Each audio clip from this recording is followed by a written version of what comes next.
और इस वक्त एक बड़ी खबर दिल्ली से। दिल्ली बीजेपी मुख्यालय में बड़ी बैठक चल रही है। बीजेपी अध्यक्ष जेपी नड्डा की अध्यक्षता में बैठक चल रही है। बीजेपी महासचिवों के साथ बैठक कर रहे हैं जेपी नड्डा। कई प्रदेशों के अध्यक्ष को लेकर भी इस बैठक में चर्चा हो सकती है और साथ ही साथ नजर चुकी दिल्ली पर भी है। दिल्ली में सरकार गठन की कवायद अभी बाकी है और सीएम कौन होगा, मंत्रिमंडल का स्वरूप कैसा होगा, कौन कौन चेहरे शामिल होंगे, ये भी एक बड़ी बात है। दिल्ली को लेकर भी चर्चा, लेकिन बीजेपी के तमाम जो महासचिव हैं और उनके साथ ये बैठक, एक बड़ी बैठक चल रही है। कई प्रदेशों के अध्यक्ष को लेकर भी चर्चा हो रही है। ये माना जा रहा है कि कई प्रदेशों के अध्यक्ष भी बदले जा सकते हैं और दिल्ली के बाद चूंकि बिहार पर नजर है, तो क्या बिहार में प्रदेश अध्यक्ष को लेकर कोई बदलाव, बिहार की नेतृत्व को लेकर कोई बदलाव हो सकता है। इसके अलावा कई और राज्य भी हैं जहां के अध्यक्ष को लेकर चर्चा हो रही है। बीजेपी महासचिवों के साथ बैठक कर रहे हैं इस वक्त दिल्ली बीजेपी मुख्यालय में जेपी नड्डा। बड़ी बैठक, कई प्रदेशों के अध्यक्ष को लेकर चर्चा हो रही है। साथ ही साथ चर्चा लाजमी है कि दिल्ली को लेकर भी हो सकती है।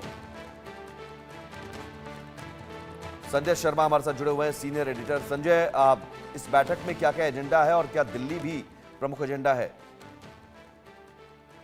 27 सालों के बाद में बीजेपी की सरकार बनने जा रही, तो दिल्ली का एजेंडा होना स्वाभाविक है, क्योंकि दिल्ली में जो शपथ विधि ग्रहण समारोह होने वाला है उसको काफी भव्य बनाने की तैयारी, तो जिसमें बीजेपी के तमाम सभी लगभग जितने भी जनरल सेक्रेटरी हैं, नेशनल जनरल सेक्रेटरी, उनको सबको जिम्मेदारी दी जा रही है। आरएसएस के साथ में एक संयुक्त समिति बनाई जा रही है जिसमें कि शपथ विधि ग्रहण समारोह में न्योता देने वाले नेताओं के नाम तय किए जाएंगे। न्योता लेने देने वाले लोगों की जिम्मेदारियां दी जाएगी। तो ये एक दिल्ली की जिम्मेदारी की तो बात हुई।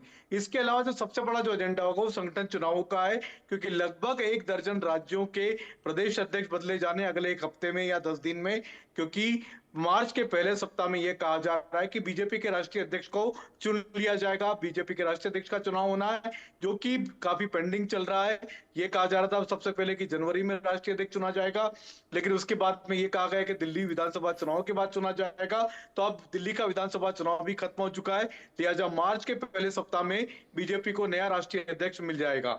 तो नए राष्ट्रीय अध्यक्ष के लिए बीजेपी को लगभग अपने आधे से ज्यादा संगठन वाले राज्यों में प्रदेश अध्यक्ष के चुनाव कराने होंगे। अभी तक 10 राज्यों में, 10 से 12 राज्यों में प्रदेश अध्यक्ष बदले जा चुके हैं और लगभग 10 से 12 राज्यों में नए प्रदेश अध्यक्ष और बदले जाने। तो ये कहा जा रहा है कि अगले 8 से 10 दिनों में ये कवायद पूरी कर ली जाएगी। इस पर उत्तर प्रदेश, मध्य प्रदेश सहित कई सारे राज्यों के नाम शामिल है जिसमें प्रदेश अध्यक्ष के बदलने की संभावना है।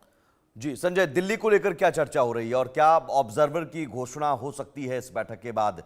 चूंकि पहला स्टेप यही है कि ऑब्जर्वर, फिर उसके बाद विधायक दल की बैठक बुलाई जाए।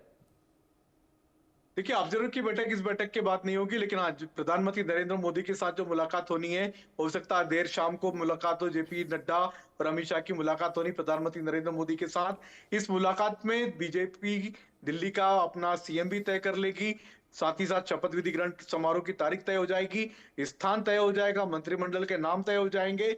तो ये सारे के सारे फैसले प्रधानमंत्री नरेंद्र मोदी के साथ चर्चा के बाद में तय होंगे। वो उस मीटिंग की प्रतीक्षा है। हो सकता है देर रात को मीटिंग हो, क्योंकि प्रधानमंत्री नरेंद्र मोदी जब से स्वदेश लौटे, दिल्ली लौटे, उसके बाद से अमित शाह, जेपी नड्डा के साथ उनकी एक औपचारिक बैठक होना बाकी है, जी जिसमें दिल्ली के कई सारे फैसलों पर मोहर लगेगी। उसी के बाद में फिर केंद्रीय पर्यवेक्षकों की नियुक्ति होगी, क्योंकि ये कहा जा रहा है कि 17 फरवरी को दिल्ली में भाजपा विधायक दल की बैठक हो सकती है। तो उसके लिए केंद्रीय ऑब्जर्वर की नियुक्ति करनी है। हो सकता है नामों की घोषणा देर शाम को हो या फिर कल तक होने की संभावना है।